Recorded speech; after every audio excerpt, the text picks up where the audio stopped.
Assalamualaikum warahmatullahi wabarakatuh. Selamat pagi, salam sejahtera. Om Swastiastu, Namo Buddhaya. Saya Cahya Rahmada Mutasyakir selaku moderator akan memulai jalannya presentasi ini. Kelompok kami, kelompok 7, akan membahas materi ciri, macam, dan makna reduplikasi. Dengan submateri, pertama pembahasan, kedua ciri-ciri, ketiga dan macam. Pemateri dan anggota kelompok dari kelompok 7 adalah yang pertama, Anissa Eka Putri, kedua, Muhammad Afif Mutasim, ketiga, saya Cahya Rahman Mutasyakir, keempat, Safina Zakia Aska, kelima, Muhammad Akbar Naufal Fahrezi, dan keenam, Hifwatul Aziza. Diharapkan kepada teman-teman untuk memperhatikan videonya dengan seksama, dan selamat menonton. Proses morfofonemik merupakan proses perubahan bunyi karena adanya proses morfologis.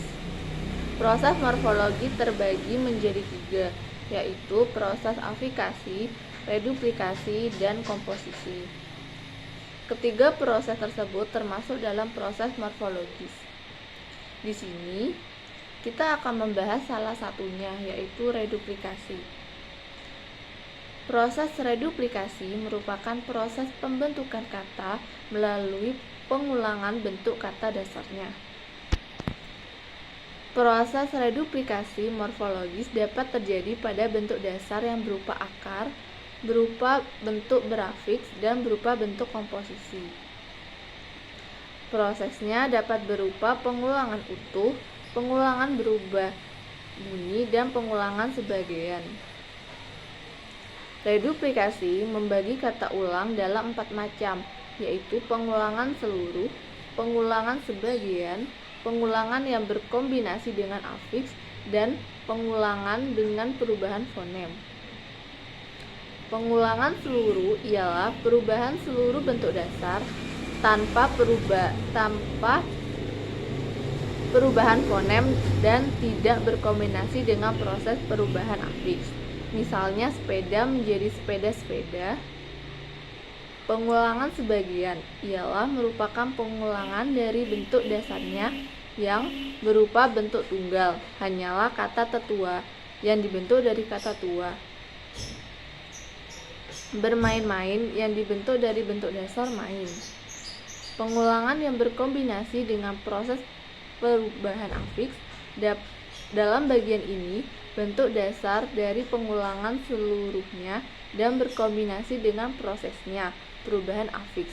Dengan kata lain, perubahan ini terjadi bersama-sama pula mendukung satu fungsi. Misalnya ibu menjadi keibu-ibuan, hujan menjadi hujan-hujanan. Pengulangan dengan perubahan fonem. Bagian ini kata dasar yang diulang seluruhnya. Misalnya cabi menjadi cabi-cabi, lirik menjadi lirik-lirik. Makna reduplikasi adalah makna gramatikal yang timbul akibat terjadinya proses pengulangan. Ramlan dalam bukunya terbitan tahun 2009 halaman 76-84 mengemukakan makna reduplikasi yang dibagi menjadi beberapa bagian, yaitu menyatakan makna banyak, menyatakan makna yang berhubungan dengan kata yang diterangkan, menyatakan makna tak bersyarat atau meskipun, menyatakan makna yang menyerupai apa yang tersebut pada bentuk dasar, menyatakan bahwa perbuatan yang tersebut pada bentuk dasarnya dilakukan berulang-ulang, menyatakan bahwa perbuatan yang tersebut pada bentuk dasarnya dilakukan enaknya, santainya, atau senangnya. Baik, saya akan membacakan materi berikutnya, yaitu ciri-ciri reduplikasi. Reduplikasi umumnya tidak mengubah golongan kata atau kelas kata. Bentuk dasar kata ulang selalu ada dalam pemakaian bahasa. Arti bentuk dasar kata ulang selalu berhubungan dengan arti kata ulangnya, menimbulkan makna gramatis, terdiri lebih dari satu morfem, dan selalu mempunyai bentuk dasar. Kata ulang sempurna harus ditulis dengan huruf kapital untuk masing-masing unsurnya. Contoh, semboyan wujudkan masa depan anak-anak gemilang harus ada di banyak masyarakat juga. Kata ulang berimbuhan atau berubah bunyi harus ditulis dengan huruf kapital pada unsur pertamanya saja. Contoh, saya sudah selesai membaca cerpen berjudul Berakit-rakit Dahulu, Bahagia Kemudian Kemarin. Ciri makna kata ulang dalam bahasa Indonesia: perulangan suatu kata, baik kata dasar maupun gabungan kata, akan menghasilkan makna atau arti tertentu. Menurut Gorsh-Krafft 1980, makna-makna tersebut adalah sebagai berikut. Yang pertama, bermakna banyak tak tentu. Contohnya, kuda-kuda yang berada di lautan rumput itu dikejar-kejar oleh singa-singa yang siap menerkamnya. Contoh kedua, guru menegur siswanya yang baru saja membuat buku-buku di perpustakaan berserakan. Yang kedua, bermakna bermacam-macam. Contoh yang pertama, di hutan Madiun masih terdapat pohon-pohonan yang masih belum diketahui namanya. Pohon-pohonan bermakna bermacam-macam pohon. Contoh yang kedua, tidaklah sulit menemukan buah-buahan di kota yang jauh dari kebun buah. Buah-buahan bermakna bermacam-macam buah. Bermakna menyerupai atau tiru, menyerupai atau tiruan dari sesuatu. Contohnya, ada anak kesayangannya dibelikan ayah anak-anakan yang cantik. Anak-anakan bermakna menyerupai anak.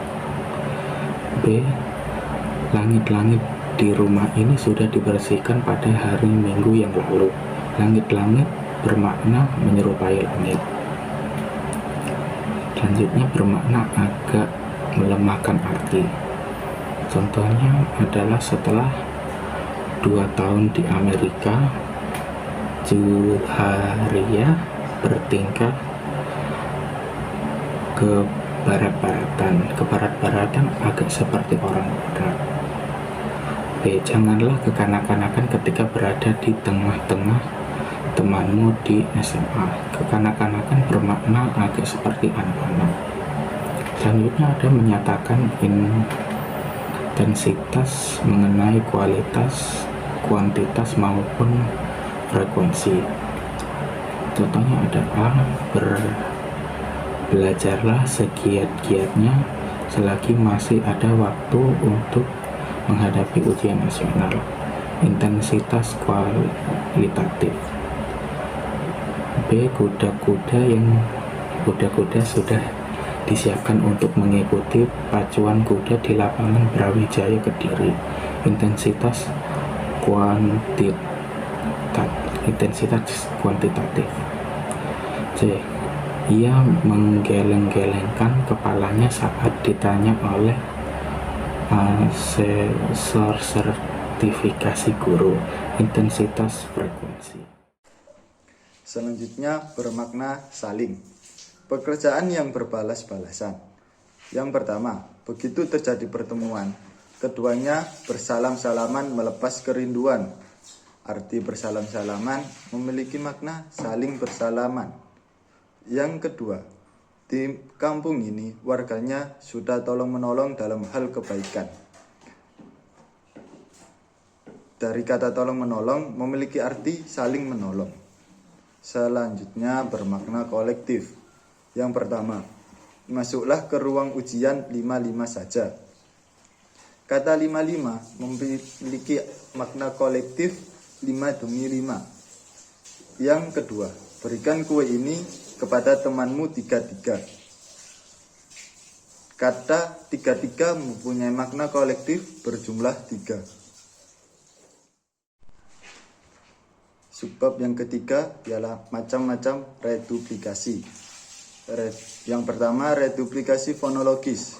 Reduplikasi fonologis terjadi atas dasar yang sama, bukan asal atau bentuk status yang lebih tinggi Asli status formulir berulang, tidak jelas dan berulang. Fonologi ini tidak menghasilkan makna gramatikal, melainkan menciptakan makna leksikal. Reduplikasi fonetik seperti fonem, suku kata, atau bagian kata tidak ditandai dengan perubahan makna. Pengulangan ini adalah peristiwa reduplikasi yang bisa menjadi perulangan suku kata atau suku kata yang merupakan bagian dari sebuah kata. Bentuk dasar dari reduplikasi fonetis ini adalah deskripsi sinkronis ditemukan dalam bahasa yang terpengaruh. Yang kedua, reduplikasi sintaksis. Reduplikasi sintaksis adalah proses pengulangan basis yang biasanya merupakan akar, tetapi menghasilkan unit bahasa yang statusnya lebih tinggi daripada kata. Krida Laksana dalam Cair 2015 halaman 179 menyebutkan menghasilkan sebuah ulangan kata, bukan kata ulang. Reduplikasi yang ketiga adalah reduplikasi semantis. Simatupang mengungkapkan secara singkat bahwa reduplikasi semantis ialah penggabungan dua kata yang artinya hampir sinonim. Kombinasi semacam ini juga dapat dianggap sebagai pengulangan atau hampir, yakni makna yang sama. Pengulangan sebuah kata memberikan arti baru pada kata tersebut. Reduplikasi semantik adalah pengulangan makna yang sama dari dua sinonim. Misalnya ilmu, ulama dan ulama yang cerdas. Kita melihat bahwa kata ilmu adalah ilmu yang memiliki arti yang sama. Kata alim dan ulama juga memiliki arti yang sama. Demikian pula dikatakan cerdik dan terpelajar. Yang keempat adalah reduplikasi morfologis.